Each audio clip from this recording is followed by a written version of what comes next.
ಹಲವಾರು ಪ್ರಶ್ನೆ ನಮ್ಮನ್ನು ಕಾಡ್ತಾನೆ ಇದ್ದಾರೆ.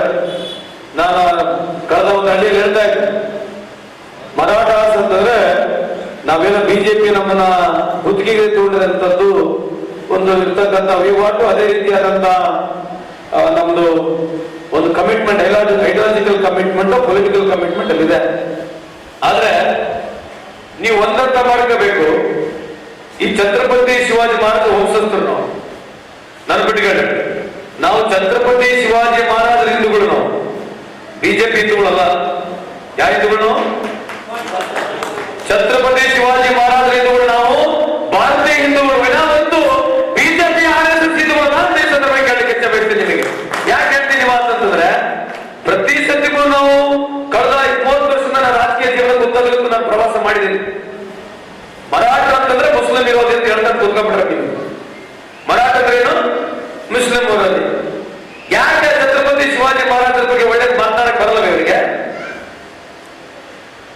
ಇವತ್ತು ಬೇರೆ ದೇಶದಲ್ಲಿ ಹೋದ್ರೆ ಛತ್ರಪತಿ ಶಿವಾಜಿ ಮಹಾರಾಜರ ಎಷ್ಟು ಸ್ಟ್ಯಾಚ್ಯೂ ಅದರ ಬಗ್ಗೆ ಮಾತನಾಡ್ತಾರ? ಛತ್ರಪತಿ ಶಿವಾಜಿ ಮಹಾರಾಜರ ಗೊರೆರ ವಾಸರ ಬಗ್ಗೆ ಮಾತನಾಡ್ತಾರ?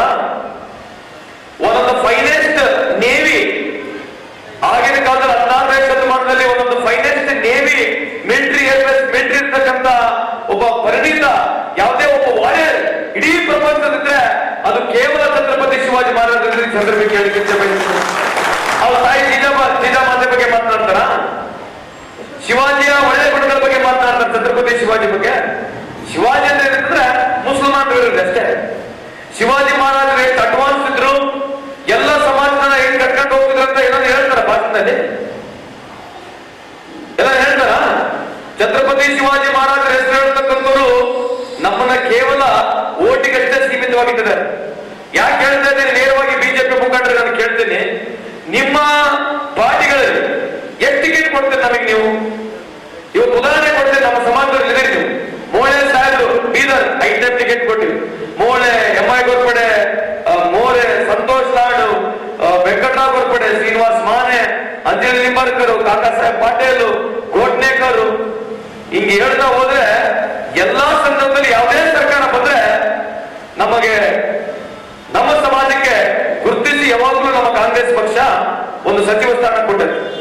ಸರಿಯತ್ತ ಹೇಳೋದು ನಿಮಗೆ? ರಾಜಕೀಯ ಸ್ಥಾನಮಾನವೂ ಇಲ್ಲ, ರಾಜಕೀಯ ಟಿಕೆಟ್ ಕೊಡಂಗಿಲ್ಲ, ಸೋಲಿಗೆ ಟಿಕೆಟ್ ಕೊಡಂಗಿಲ್ಲ, ನಾವು ಅವರಿಗೆ ಓಟ್ ಹಾಕೊಂಡು ಕುಂದಿರ್ಬೇಕು. ಯಾಕೆ?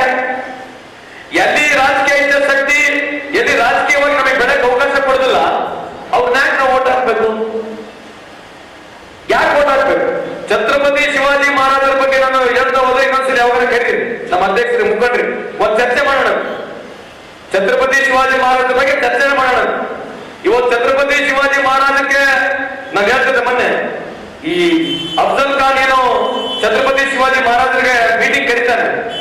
ಅಲ್ಲಿ ಛತ್ರಪತಿ ಶಿವಾಜಿ ಮಹಾರಾಜ ಜೀವ ಉಳಿಸ್ತಾರೆ ಯಾರು? ಓದ್ಕೊಳಂಗಿಲ್ಲ ಇತಿಹಾಸ.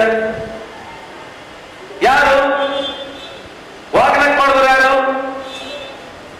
ಯಾರು ವಾಗ್ನಟ್ ಮಾಡಿದ್ರ? ರುಸ್ತುಮೆ ಜಮಾಲ್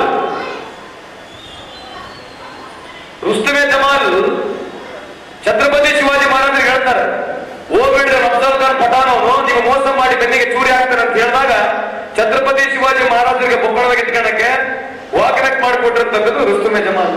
ಈಗೇನು ಛತ್ರಪತಿ ಶಿವಾಜಿ ಮಹಾರಾಜ್ ಅಫ್ಜಲ್ ಖಾನ್ ಹೊಟ್ಟೆ ಬಗಿತಾರಲ್ಲ, ಆ ಊರು ಕೊಟ್ಟಿದ್ದೇ ರುಸ್ತುಮೆ ಜಮಾಲ್. ಯಾರಿದು? ಯಾರು? ಮತ್ತೆ ಇದು ಯಾಕೆ ಹೇಳ್ಬಾರ್ದು?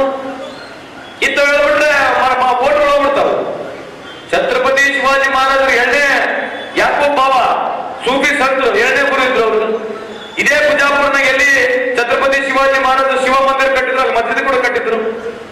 ಛತ್ರಪತಿ ಶಿವಾಜಿ ಮಹಾರಾಜರು ಕೇವಲ ಮರಾಠ ಸಮಾಜಕ್ಕೆ ಮಾತ್ರವಲ್ಲ, ಇಡೀ ಯೂನಿವರ್ಸಲ್ಗೆ ವಾರಿಯರ್ ಆಗಿದ್ದಂತ ಈ ಸಂದರ್ಭ ಕೇಳಲಿಕ್ಕೆ ಬಯಸ್ತೇನೆ.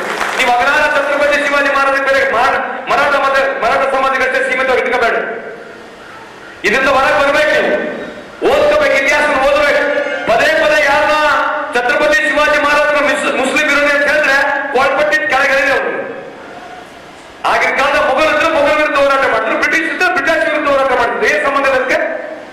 ಅಂದ್ರೆ ಇರ್ತಕ್ಕಂಥ 33 ಬಾಡಿಗಳಲ್ಲಿ 13 ಬಾಡಿಗಳ ಮುಸಲ್ಮಾನರಿದ್ರು. ಏನ್ ತಪ್ಪಿದೆ ಅದರಲ್ಲಿ?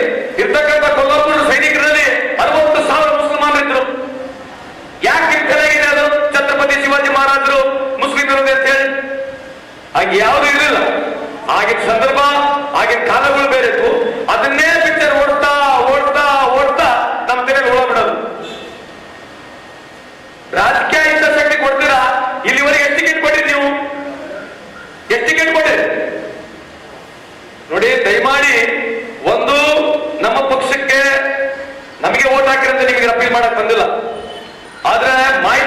ಅನ್ನೋದು ನನ್ನ ಧರ್ಮ ಇದೆ. ನಾನು ಕೂಡ ಇದೇ ಸಮಾಜದವನು. ನಮಗೆ ಪಕ್ಷ ಗೌರವ ಕೊಟ್ಟಿದೆ. ನಮ್ಮ ಪಕ್ಷ ನಮ್ಮ ಸಮಾಜದವರ ಗುರುತಿಸಿ ಪ್ರತಿ ಸಲ ಟಿಕೆಟ್ ಕೊಟ್ಟಿದೆ. ನಾನು ನಿಮ್ಮಲ್ಲಿ ಕೈ ಮುಗಿದು ಒಂದು ಭಿಕ್ಷೆ ರೂಪದಲ್ಲಿ ಇಲ್ಲಿ ಓಟ್ ಕೇಳಕ್ ಬಂದಿರೋ ಈ ಸಂದರ್ಭ ಕೇಳಲಿಕ್ಕೆ ಬಯಸ್ತೇನೆ. ಆಗ್ಬೇಕು ಆಗ್ಬಾರ್ದು ನಿಮ್ಮ ವಿಚಾರ ಅದು. ನಾನು ಕೇಳ್ತಕ್ಕಂಥ ಪ್ರಶ್ನೆ ಸರಿದಿಲ್ಲ, ನೀವು ಯೋಚನೆ ಮಾಡಿ ನೋಡಿ. ಏನ್ ಕೊಟ್ಟಿದೆ ನಮಗೆ? ರಾಜಕೀಯ ನಿಲುವೇನಿದೆ? ಐಡಿಯಾಲಜಿ ಏನಿದೆ ನಮ್ದು? ನಮ್ಮ ಐಡಿಯಾಲಜಿ ಏನಿದೆ? ಯಾರು ಛತ್ರಪತಿ ಶಿವಾಜಿ ಮಹಾರಾಜರದು ಪಟ್ಟಾಭಿಷೇಕ ನಿಲ್ಲಿಸ್ತಾರೆ? ಯಾರು ಯಾರು ಯಾರು ಓದಂಗಿಲ್ಲ, ಇತಿಹಾಸ ಸರಿಯಾಗಿ ಅರ್ಥ ಮಾಡ್ಕೊಳಂಗಿಲ್ಲ. ಅವ್ರೇನೋ ಬಂದ್ ಹೇಳ್ತಾರೆ, ಅದೇ ಇತಿಹಾಸ ಹೋಗ್ಬಿಡೋದು ಅದೇ. ನಾವು ವಾಟ್ಸಪ್ ನಾಗ ಏನ್ ಕಳಿಸ್ತಾರೆ ಅದನ್ನೇ ರೆಡಿ ಇಟ್ಕೊಬೇಡ್ರಿ ಸ್ವಾಮಿಯರ. ಯಾರು ಛತ್ರಪತಿ ಶಿವಾಜಿ ಮಹಾರಾಜನ್ನ ಅವರು ಶೂದ್ರರು ಅಂತ ಹೇಳಿದ್ರು ನಮಗೆ. ಯಾರು ಹೇಳಿದ್ದು? ಯಾರು ಹೇಳಿದ್ದು?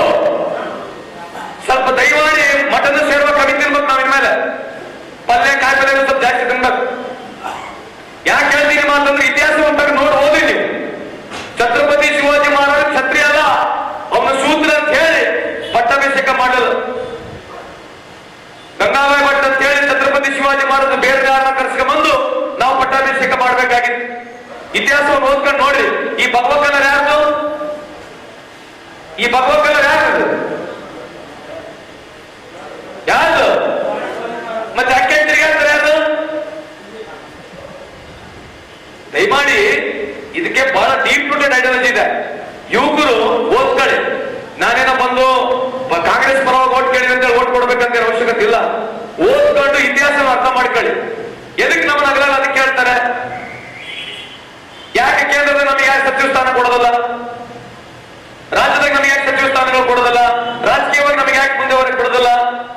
ಇವೆಲ್ಲ ಬೇರೆ ಪ್ರಶ್ನೆ ಬೇಕು. ಒಂದು ಬಿಜಾಪುರ ಜಿಲ್ಲೆಗೆ ಎಷ್ಟಲ್ಲಿ ನಮಗೆ ಅವಕಾಶ ಕೊಟ್ಟಾರೆ, ಬೇರೆ ಬೇರೆ ಜಿಲ್ಲೆಗಳಲ್ಲಿ ಬೇರೆ ಬೇರೆ ರಾಜ್ಯಗಳಲ್ಲಿ ಎಷ್ಟು ಅವಕಾಶ ಕೊಟ್ಟಾರೆ. ರಾಜಕೀಯವಾಗಿ ನಾವು ಯೋಚನೆ ಮಾಡ್ಬೇಕಂತ ಮೊದಲೇ ಇದು ಸಮಾಜ ದೃಷ್ಟಿಯಿಂದ ನಿಮಗೆ ಅಪೀಲ್ ಮಾಡ್ತಕ್ಕಂಥದ್ದು.